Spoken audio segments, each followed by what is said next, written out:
Olá, turma. Nossa aula de arte hoje, dia 21/9, livro do terceiro bimestre, páginas 406 a 414. Na 406, começamos falando do teatro e o mundo. Ao longo da história, podemos encontrar formas muito diferentes de fazer teatro, bem como elementos que compõem esta antiga expressão artística. O teatro ele vem do grego e que significa lugar de onde se vê, ou seja, é o lugar onde as pessoas se reúnem com o objetivo em comum, assistir a um espetáculo. Assim, o ator, durante uma apresentação, ele se torna uma outra pessoa, né? Ele começa a encenar. O teatro, ele confere liberdade ao autor de ser quem ele quiser através de seus personagens. O público, ele também pode ser parte integrante do teatro, pois ele participa, de certo modo, no desenvolvimento da peça. Devido à proximidade com o palco, podemos apresentar características tanto de quem observa quanto de quem é observado. Existem peças de teatro em que a participação do público ela é essencial para que o evento aconteça. Tem casos que não, né, que não há essa interação do público com o ator, com o espetáculo. Aqui, ó, deixa eu só falar aqui em relação aos elementos que compõem uma composição teatral, além dos profissionais. Né? Encontramos outros profissionais nas artes, desde a concepção da música, que faz a trilha sonora, a dança, e as artes plásticas, que são utilizadas para compor o cenário e os objetos cênicos, inclusive de que trata a proposta da peça, também ilustrada e designer, né, empenhados na criação de cartazes, por exemplo. Então, é uma série de elementos, de pessoas envolvidas para se fazer um espetáculo teatral. A palavra teatro ela também pode ser compreendida como o espaço físico mesmo, que abriga as pessoas para assistirem uma cena, um espetáculo, uma dança, uma apresentação de dança. Entretanto, devemos entender que existem diferentes modalidades de teatro apresentadas e representados. Elementos do teatro. O teatro ocidental ele é estruturado com alguns elementos que tornam a técnica reconhecida. Cada um deles tem a sua característica. Aí nós temos a plateia, que é aquele lugar, são os lugares onde as pessoas ficam, né? Onde o público assiste a apresentação. O palco, que é onde as apresentações acontecem. O palco italiano, que é o modelo no qual os espectadores assistem de frente. Esse caso aqui é o italiano.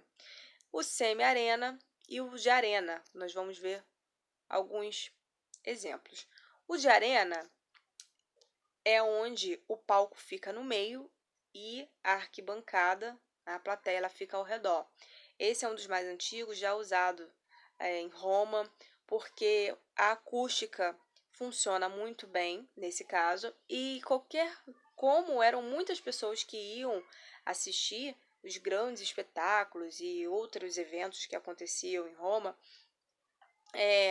todos precisavam ver. Então, o palco central é interessante porque de qualquer lugar você consegue ver o que está acontecendo. Só que isso limita um pouco em questão de cenário, em questão de troca de figurino, né? Não tem como colocar uma cortina, um pano preto aqui para poder ir mudando cena. Tudo acontece muito rápido, muito dinâmico. Um exemplo do palco de arena é o famoso Coliseu, que tem esse formato aqui do palco central e a arquibancada, né, a plateia fica ao redor. O semi-arena, né, metade. O palco também é central, a acústica também funciona, só que ele não é todo fechado. Aqui mais um exemplo do semi-arena, né, que se organiza em forma de semicírculo, também em arquibancada, e a arena ela se mantém circular. O palco italiano é o que nós conhecemos hoje, o famoso teatro, modelo de cinema também, onde os espectadores eles ficam de frente. E aqui, claro, aí nós temos condições de mudar cenário, figurino, fazer uma série de coisas que o de arena e o de semi-arena não permitiam. O palco elisabetano, não estava aí no livro de vocês, mas já trouxe só por curiosidade. Jogos de aquecimento. Assim como a expressão diz, são jogos teatrais que os atores eles costumam utilizar durante os ensaios e antes de se apresentar para poder melhorar a dicção, a performance. Então, é uma série de atividades que eles fazem, tipo cantos, brincadeiras, jogos teatrais, que podem ser ações de criação de cenas improvisadas que estimulam a criatividade e principalmente a prática teatral. Pode ser feito por crianças, adultos, não só por atores profissionais, até mesmo na prática escolar, isso também é muito comum. O teatro, enquanto prática artística, ele é feito de narrativa, ou seja, é preciso ter uma história, né, um roteiro. Não necessariamente precisa existir a presença de falas. No caso, questão do teatro mudo, né, a pantomima. Entre todos os elementos que colaboram com o fazer artístico, os jogos teatrais eles são fundamentais para o exercício do ator em cena. Porém, estas práticas não atendem somente aos profissionais, como eu já falei, né? Pode ser usado em qualquer lugar, qualquer pessoa, não só artistas, não só atrizes, atores. Os jogos teatrais, eles acontecem a partir de atividades que podem contar com o apoio da leitura de textos, cenas ou práticas de improviso. O teatro grego, ele trabalhava com o uso de instrumentos e composições musicais. Era composto com a participação de um coro, que elaborava as canções, além de atores usando máscaras que representavam emoções ou caracterizavam o que cada personagem era. O teatro elisabetano, que é o que nós vimos, ele recebeu sua nominação em decorrência da maior parte da existência pertencer dentro do reinado da Rainha Elizabeth I, uma época muito rica culturalmente, com grande efervescência artística na Inglaterra, em decorrência do apogeu do movimento renascentista. Então, a sua estrutura, aqui, ó, o elisabetano, foi inspirada nos moldes dos circos da época, onde inicialmente eram usados espaços abertos e improvisados, mantendo a frequência principal de suas peças para o popular. Então, o teatro elisabetano ele também foi marcado pela produção genial de William Shakespeare, que foi um importante dramaturgo que influenciou até os dias de hoje com suas peças e enredos, e uma das mais famosas é Romeu e Julieta, que acredito que todos já tenham ouvido falar. Entre os muitos tipos de teatro, há também o teatro épico, que está relacionado com o teatro de seu teórico, o dramaturgo, encenador, poeta alemão Brecht. Trata-se de um teatro que possui uma vertente narrativa que se opõe ao ilusório e à proposta unificada e de aproximação. Para isso, a sua prática, ela dispõe de argumentos que distanciam para justamente preservar uma atitude crítica por parte do espectador e uma eficácia na didática da narrativa. Outra prática adotada é os gestos, que é um termo utilizado para as ações do palco que eles usam através de gestos que colaboram para uma análise sobre como esses movimentos podem demonstrar o comportamento e as atitudes do ator, não por gestos simples, mas genérico, onde qualquer gestual pode ser interpretado por quem está assistindo.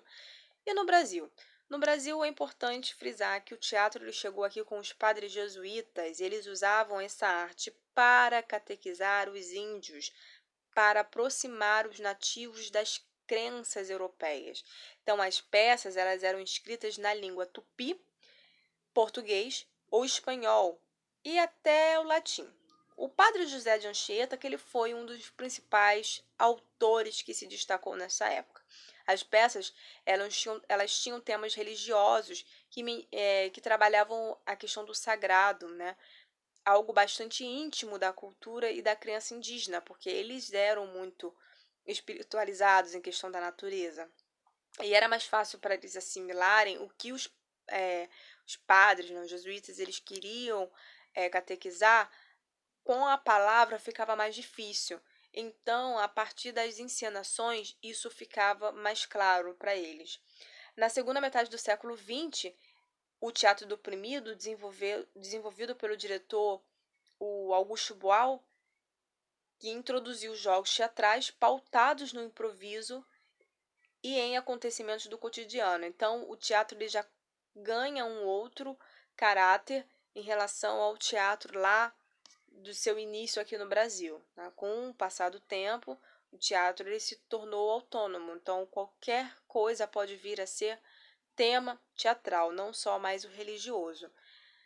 Além do teatro convencional praticado em palcos, nós temos também o teatro de improviso, né, que geralmente acontece muito em rua, que aí nós temos até o caso da comédia dell'arte, que era um tipo de teatro que acontecia fora dos grandes palcos e tinha os seus personagens fixos, que os personagens fixos permitiam que as apresentações ocorressem em qualquer lugar, porque cada um já sabia o que o personagem fazia, qual eram os gestos, qual era o figurino, né? Então, isso facilitava para a questão do improviso e o teatro acontecia muito na rua. Existem vários tipos de teatro. Trouxe alguns aqui para vocês conhecerem. Ao longo da história, o teatro ele foi se reinventando, novas técnicas, novos meios de interpretação. Tem o teatro No, que é o teatro japonês, ele é muito antigo, era muito usado para contar a história da sua cultura. Os personagens geralmente eles usam máscaras e apenas os homens podem atuar.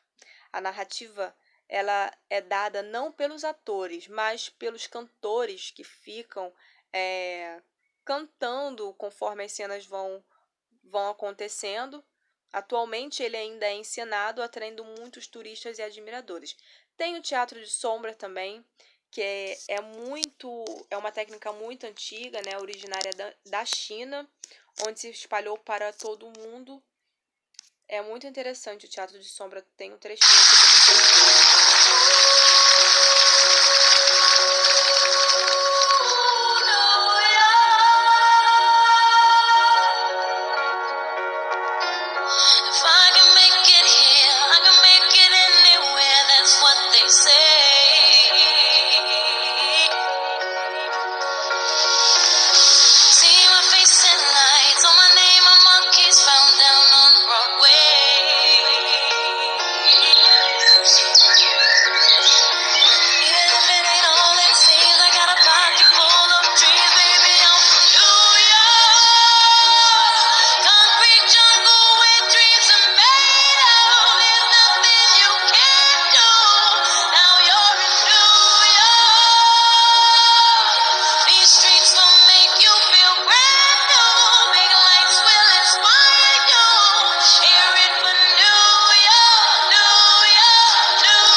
Viram que interessante? É o teatro de sombra. Tem o kabuki, que surgiu também no século XVII, e as peças elas são menos cerimoniais e mais divertidas, e as mulheres também não atuam. Neste estilo, o palco é grandioso e contempla espaços propícios para a criação de efeitos especiais. Eu acho que eu trouxe... Ah, não, eu trouxe o bunraku para vocês verem. O bunraku, ele também conhecido como ninjô, é uma forma de teatro de boneco japonês e é uma herança da cultura popular e serve para contar as histórias do Japão antigo. Esse tipo de teatro, eles já usam os bonecos e aí eles ficam num fundo preto. Peraí que eu soltei aqui antes da hora, eu acho que aqui é um vídeo. Não, não é vídeo não. Eles ficam de preto, né, e os bonecos vão sendo manipulados.